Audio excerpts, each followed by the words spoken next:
Buenas tardes. El día de hoy, junto a mi compañera María Fernanda Torres, vamos a hablar de cómo abordar al paciente con anemia y las generalidades de la misma.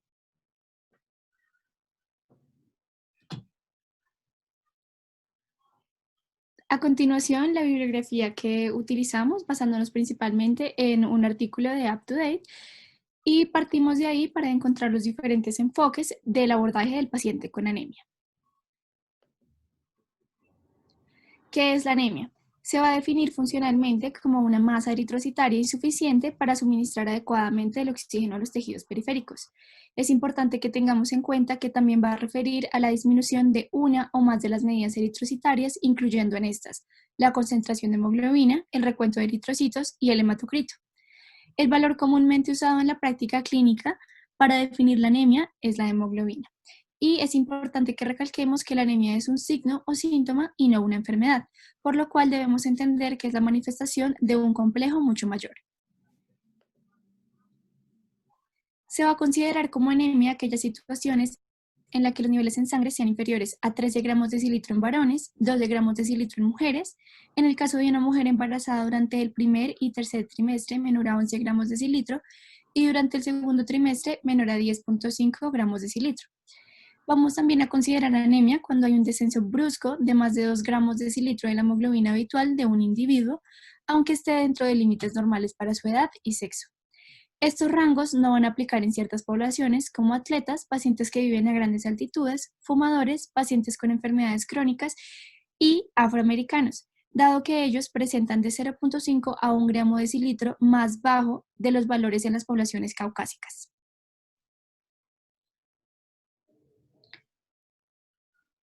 Siguiente, por favor. En epidemiología, la anemia va a representar un grave problema de salud pública si se tiene en cuenta que es la manifestación clínica más frecuente en la especie humana. Según la OMS, el 24.8% de la población universal se ve afectada por esta. Y aquí se contempla al 12.7% de los hombres y al 30.2% de las mujeres no embarazadas. En el caso de nuestro país, afecta al 27.7% de la población general y su incidencia va a incrementar con la edad alrededor de los mayores de 85 años. ¿Listo? Entrando un poquito en materia, vamos a hablar de cuándo se presenta la anemia.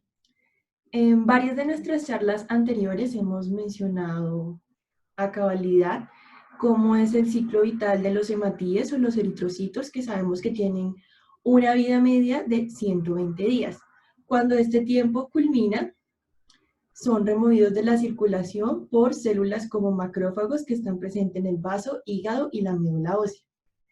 Una vez ocurre este recambio, que es alrededor del 1% diario, hay una retroalimentación positiva de la eritropoiesis que va a estar regulada por el oxígeno, la eritropoyetina a nivel renal y la hepcidina.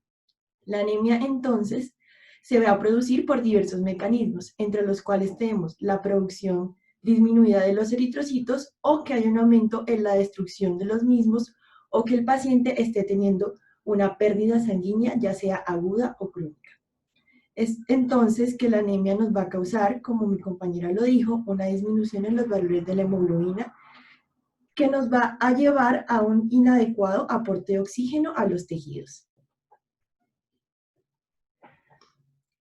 Cuando un paciente cursa con este signo o con una disminución del valor de la hemoglobina, existen diversos mecanismos homeostáticos que van a ayudar al cuerpo a tratar de compensar la disminución de la masa eritrocitaria.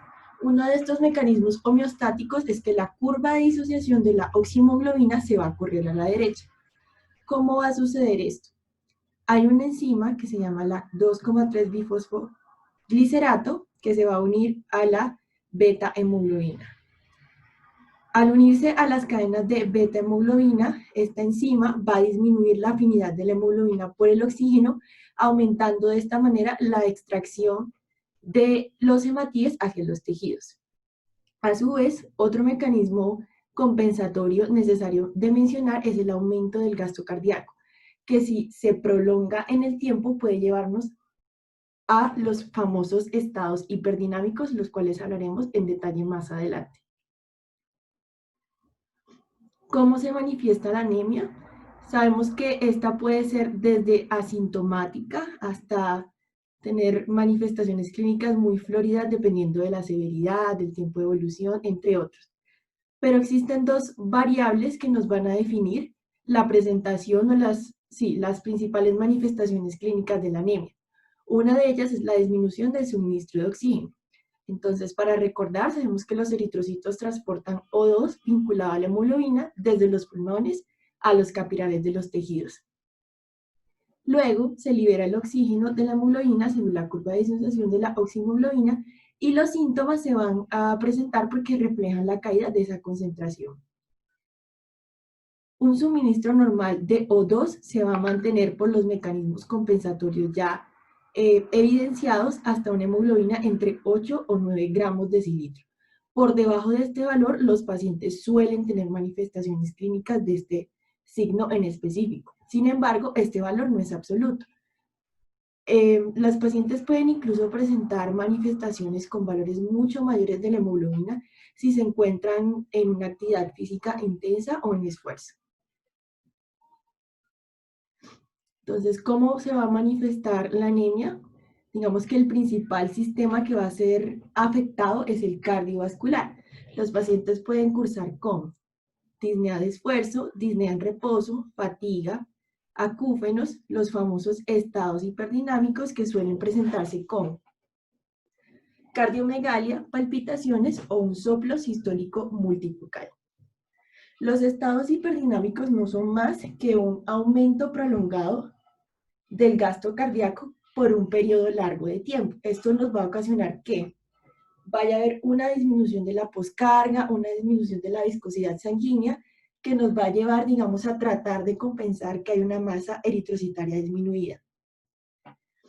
Un ejemplo de cómo podrían verse estos estados hiperdinámicos es esta radiografía de tórax, en la que se puede observar un derrame pleural izquierdo. Otros de los síntomas importantes o signos a tener en cuenta en la anemia pueden ser letargia, confusión, insuficiencia cardíaca congestiva, angina, arritmias e incluso infarto agudo de miocardio. El otro ítem a tener en cuenta y por el cual se van a producir diferentes manifestaciones clínicas es la hipovolemia. Entonces, la hipovolemia, que es inducida por hemorragia aguda o crónica, se va a asociar con complicaciones adicionales de la disminución tanto del volumen intra como extracelular.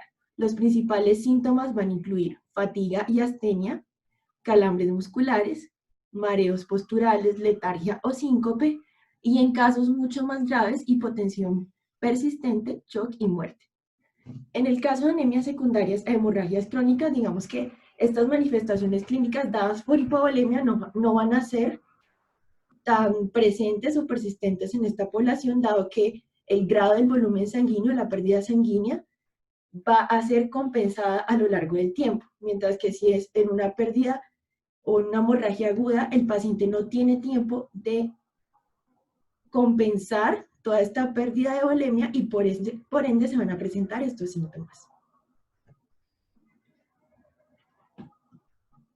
Perfecto. Ahora, hablando de la exploración física, el objetivo principal de esta es encontrar signos de afectación de órganos o sistemas múltiples y evaluar la gravedad de la condición del paciente.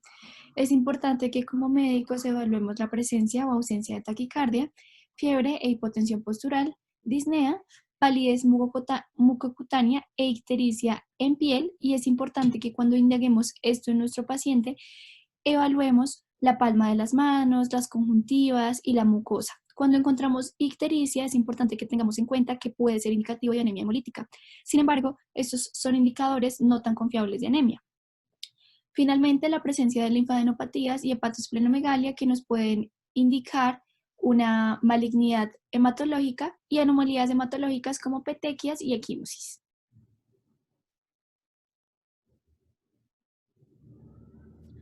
¿Cómo saber si tiene anemia? La aproximación inicial que vamos a hacer de nuestro paciente va a ser inicialmente una anamnesis completa, que recordemos que este paso hace parte de una historia clínica en el cual debemos hacer un interrogatorio a nuestro paciente que incluya todos los datos que nos puedan guiar hacia un diagnóstico probable.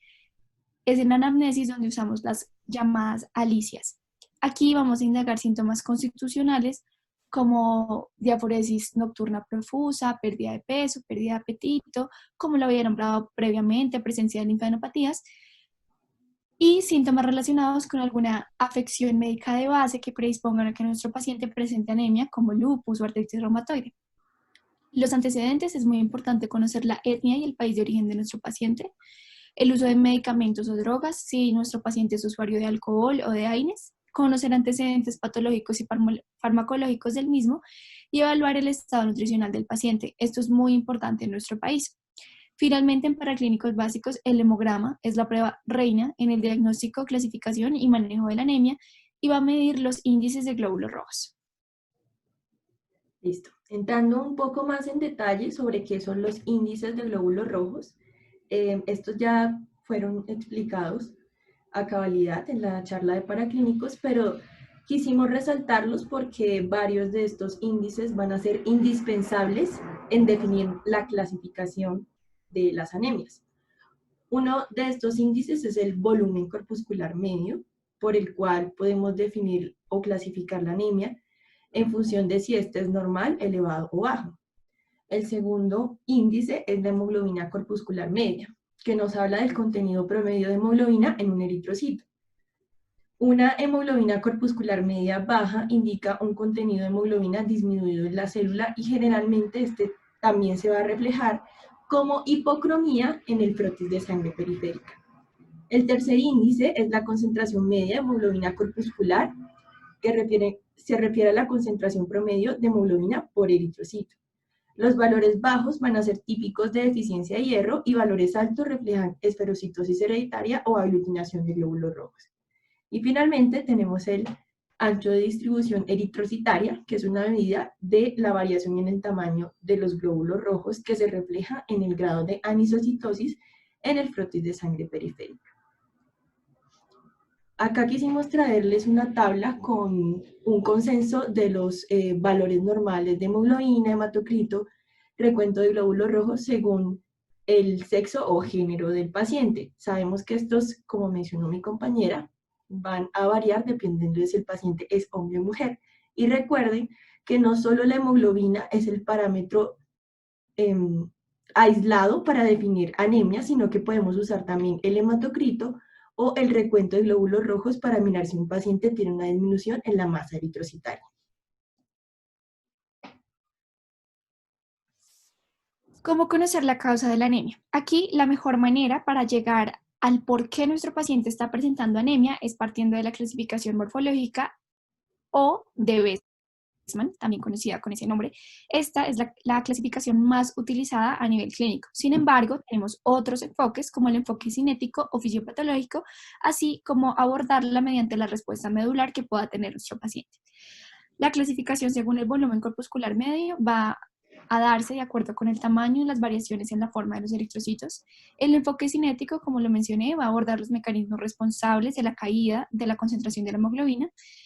Y finalmente la capacidad de respuesta de la médula ósea nos va a indicar si una anemia es regenerativa, es decir, que está respondiendo de manera adecuada a la anemia que está presentando nuestro paciente, o a regenerativa, refiriéndose a que la respuesta medular no es la adecuada frente a este síntoma que está presentando nuestro paciente. Listo. Entrando un poco más en detalle sobre qué es el enfoque cinético, que recordemos que nos va a hablar de los mecanismos fisiopatológicos por los cuales se produce la anemia, vamos a tener tres subtipos o clasificaciones. Podemos tener anemia porque hay una disminución en la producción de los glóbulos rojos o mayor destrucción de los mismos, o porque el paciente está teniendo una pérdida sanguínea, ya sea aguda o crónica.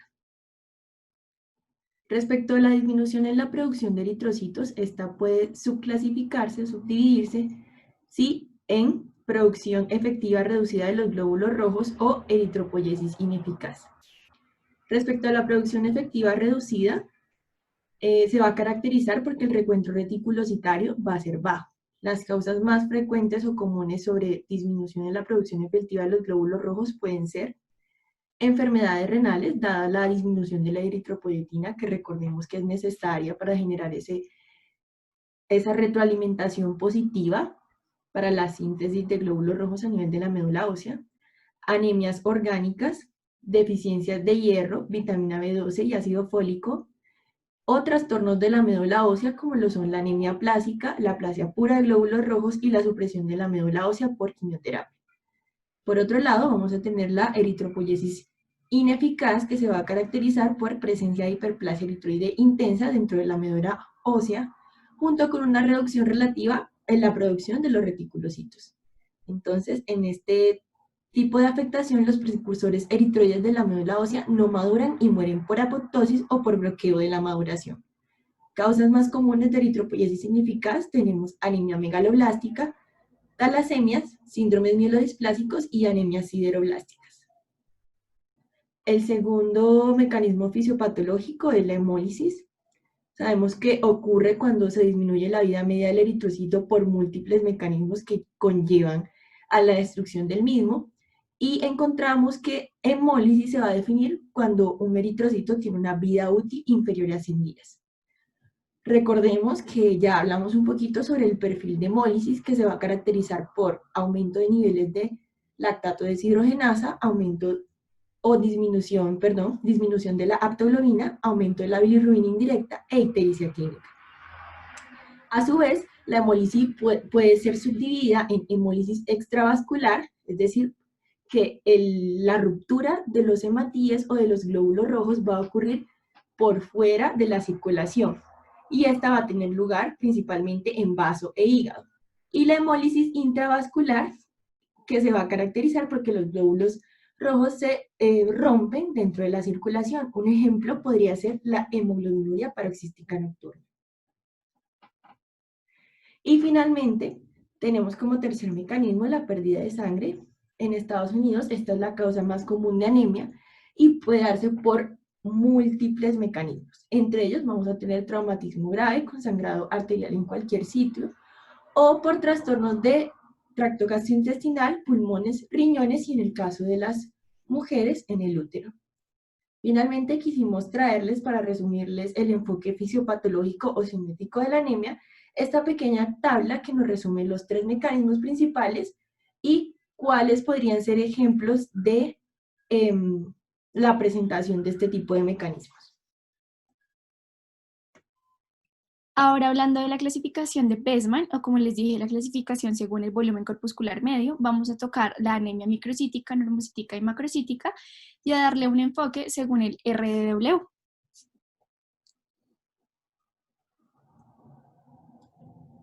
Listo. Aquí, como les mencioné, vamos a enfocarla según el RDW, que como ya lo explicó mi compañera, es el ancho de distribución eritrocitaria. Y vamos a determinar si nuestra anemia microcítica va a ser homogénea o heterogénea. Aquí en este pequeño mapa conceptual les quisimos traer esta imagen para que ustedes puedan hacerse una idea de las generalidades y de qué tipo de anemia podemos encontrar según el volumen corpuscular medio que presente nuestro paciente en el hemograma y el RDW. Listo, la anemia microcítica es la primera que vamos a hablar. Esta puede ser homogénea si el RDW es menor al 15% y se denomina microcítica porque su tamaño es menor a 80 femtolitros. Se asocia con beta-talasemia y se puede presentar en enfermedades crónicas de origen inflamatorio o infeccioso, y también se puede presentar en la anemia sideroblástica. La anemia microcítica heterogénea se va a caracterizar por un volumen corpuscular menor a 80 femtolitros, pero en esta vamos a tener un RDW mayor al 15% y se va a asociar principalmente con deficiencia de hierro o hemoglobinopatías. Las tres causas más comunes de microcitosis en la práctica clínica son la anemia por deficiencia de hierro, la alfa y beta talasemia menor y las anemias por inflamación. Para hacer el abordaje de la anemia microcítica, vamos a abordar a nuestro paciente mediante algo conocido como los hematínicos, que en estos casos van a ser de gran importancia para poder encontrar el por qué nuestro paciente está presentando una anemia microcítica. Aquí vamos a medir la ferritina, que se refiere al depósito de hierro disponible para la eritropoyesis de la médula ósea, el vaso y el hígado. Este nos va a permitir identificar estados deficientes antes de que se presenten cambios en el hemograma. Sin embargo, se debe complementar con otras pruebas porque esta se puede elevar en procesos inflamatorios. La sideremia evalúa el hierro sérico y la capacidad total de fijación del hierro, el TIBC. y la saturación de transferrina, la cual indica la capacidad de fijación del hierro a la transferrina, también conocido como su transportador. Y la hepcidina, esta es una hormona hepática que nos va a ayudar en el proceso de regulación del hierro. Aquí les quisimos traer una tabla de up-to-date donde se evidencian los niveles que necesitamos para presentar una anemia con deficiencia de hierro, porque como ustedes pueden ver en el segundo R cuadro, hay deficiencia de hierro, pero sin anemia. Entonces es importante que hagamos esa diferenciación. Al igual aquí les quisimos traer una tabla donde se compararan dos tipos de anemia microcíticas para que puedan ver las diferencias que puede presentar nuestro paciente en el perfil ferrocinético. Como podemos ver en la anemia ferropénica, vamos a tener una ferritina, qué pena, baja, a diferencia de la anemia por trastorno crónico donde la ferritina es alta, y una CTFH o TIBC alta en la anemia ferropénica, a diferencia de la anemia por trastorno crónico donde se presentará esta, pero baja. El abordaje de la anemia microcítica va a depender también mucho de nuestro resultado en el perfil ferrocinético. Un ejemplo es la anemia sideroblástica, en donde podemos ver que el perfil nos arroja una transferrina normal, una saturación normal que por lo general está alta, dice normal a alta, pero por lo general está alta, una ferritina alta, unos reticulocitos bajos. Aquí va a ser indicativo tomar el hierro medular, el cual va a estar elevado, y nos va a llevar más a que pensemos en una anemia sideroblástica. Lo mismo con una talasemia, en el cual vamos a tomar un examen más específico, que es una electroforesis de hemoglobina, y pues ya como les mostré la comparación entre la anemia ferropénica y la anemia por enfermedades crónicas. Lo más importante es saber interpretar el perfil ferrocinético. Ahora las anemias normocíticas, vamos a tener nuevamente homogénea o heterogénea. Se llaman normocíticas porque tienen un volumen corpuscular medio que está entre 80 a 100 pentolitros y su RW en el caso de la homogénea es menor al 15%. Esta se va a asociar con enfermedades crónicas, especialmente hepáticas y renales, y con enfermedades infecciosas e inflamatorias. La anemia normocítica heterogénea va a ser un volumen corpuscular medio normal y un RW mayor al 15%. Se va a asociar con las primeras etapas de anemias carenciales, especialmente por la deficiencia de hierro y en menor proporción por la deficiencia de vitamina B12 y en muchos menos casos por la deficiencia de vitamina B9. El enfoque para esta categoría, que como ustedes pueden ver es muy amplia, lo vamos a reducir en que le tomemos al paciente un frotis de sangre periférica, pruebas de función renal y hepática y un perfil de hemólisis. En el abordaje de la anemia normocítica, pues lo que vamos a ver es básicamente basarnos en el índice reticulocitario, el cual nos va a dar un indicio de si nuestra anemia es regenerativa o regenerativa, y según eso vamos a evaluar si es necesario tomar un perfil ferrocinético o no, niveles de vitaminas o un perfil de hemólisis. Lo voy a explicar más adelante. Aquí, entonces, les quise traer un mapa donde explico más o menos cuál es la conducta que debemos tomar. En una anemia normocítica homogénea, como les dije, que se relacionaba más con enfermedades hepáticas y renales, lo primero que vamos a hacer es tomar pruebas de función renal y niveles de eritropoyetina en nuestro paciente. En la anemia normocítica heterogénea, lo primero que vamos a hacer es el recuento de reticulocitos. Ya sabemos que si es menor al 2% va a ser arregenerativa y mayor al 2% regenerativa. Así que cuando tengamos un índice reticulocitario bajo, lo que vamos a pensar es en anemias carenciales, por lo cual vamos a buscar niveles de vitamina B12 y vitamina B9 y el perfil ferrocinético. En el índice reticulocitario aumentado, vamos a evaluar las bilirrubinas, principalmente la bilirrubina indirecta, la LDH, una prueba de COMS directa que nos va a permitir detectar los anticuerpos unidos a la superficie del eritrocito y descartar anemias hemolíticas autoinmunes. Aptoglobina, la cual es una proteína plasmática que se une a la hemoglobina libre, y en este caso pues vamos a ver que va a estar aumentada la hemoglobina libre, lo que va a disminuir la concentración de aptoglobina en sangre por su aumento de destrucción a nivel hepático. Finalmente, el frotis de sangre periférica va a determinar si hay una subpoblación de glóbulos rojos con anormalidades distintivas de tamaños y formas. Aquí les quise traer un esquema diagnóstico dependiendo de qué tipo de anemia vamos a enfrentar. Inicialmente está la anemia microcítica, donde lo principal es, como les dije, el perfil ferrocinético, y después vamos a tener la anemia normocítica, donde vamos a tener en cuenta el frotis de sangre periférica, posteriormente los reticulocitos y evaluar si estos están aumentados o disminuidos. Disminuidos vamos a tener en cuenta las pruebas de función renal y hepática, así como ya si finalmente descartamos alguno de esos dos, también tomar niveles de vitaminas y perfil ferrocinético. Listo, ahorita vamos a hablar de la anemia macrocítica. Recordemos que esta se puede dividir en homogénea o heterogénea dependiendo del RDW. La anemia macrocítica homogénea se caracteriza por un volumen corpuscular medio mayor a 100 centilitros y un RW menor del 15%. Esta forma de anemia se asocia con enfermedades hepáticas y alcoholismo. Por otro lado, la anemia macrocítica heterogénea debuta con un BMC, un volumen corpuscular medio mayor a 100 centilitros y un RW mayor al 15%. Hasta que no se demuestre lo contrario, siempre este tipo de anemia se va a asociar con deficiencia de vitamina B12 o cobalamina y con un poco menos de frecuencia con la deficiencia de ácido fólico o vitamina B9.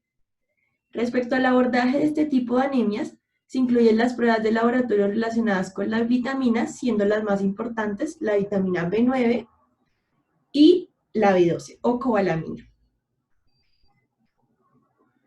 Recordemos que la vitamina B12 es un componente esencial en la eritropoyesis, así como el ácido fólico o folato es importante en el estudio de las anemias macrocíticas y enfermedades por deficiencia de ácido fólico como anemias de tipo hemolítica.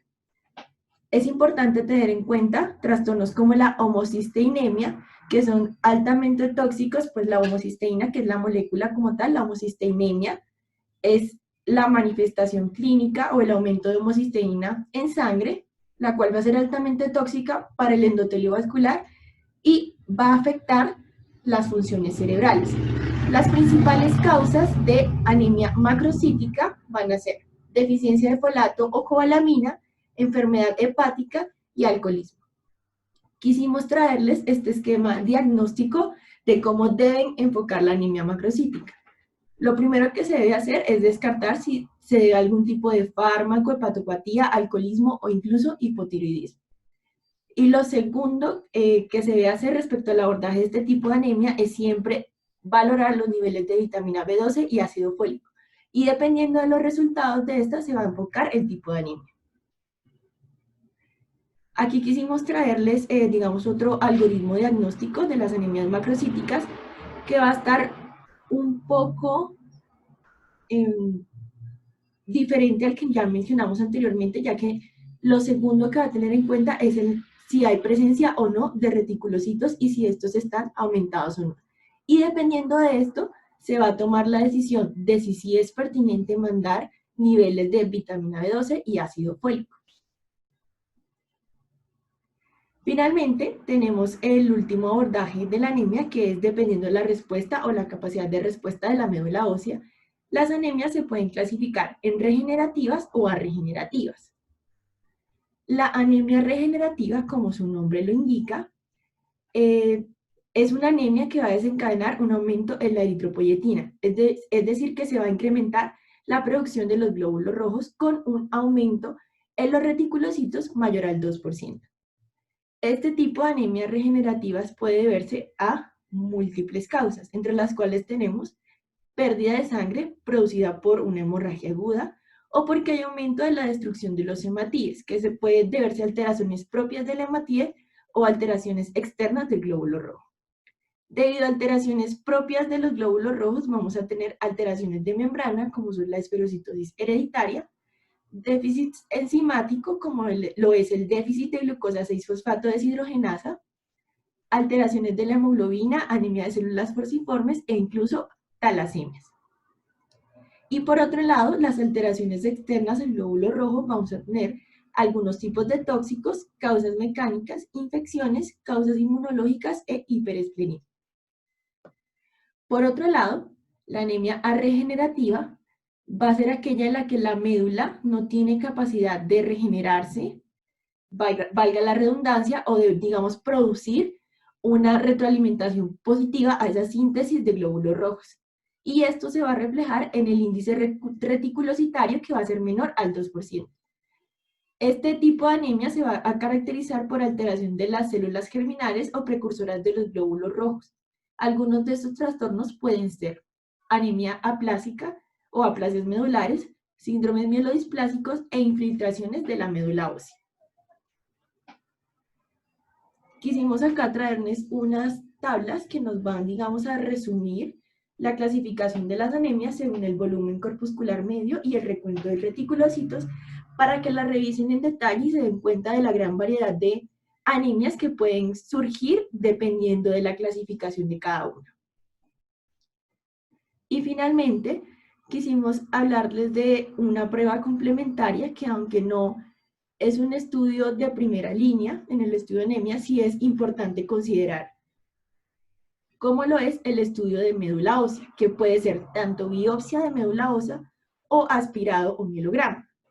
Este tipo de estudio nos va a permitir evaluar objetivamente los precursores de la hematopoiesis y de la eritropoiesis. Se usa cuando hay sospecha de una enfermedad infiltrativa de la médula ósea. Y las indicaciones principales para este tipo de estudio van a ser que el paciente tenga una anemia inexplicable, que curse con neutropenia, trombocitopenia, que tenga una sospecha de una leucemia o desórdenes mieloproliferativos, mielodisplasias, anemia plásicas, entre otros tipos de indicaciones.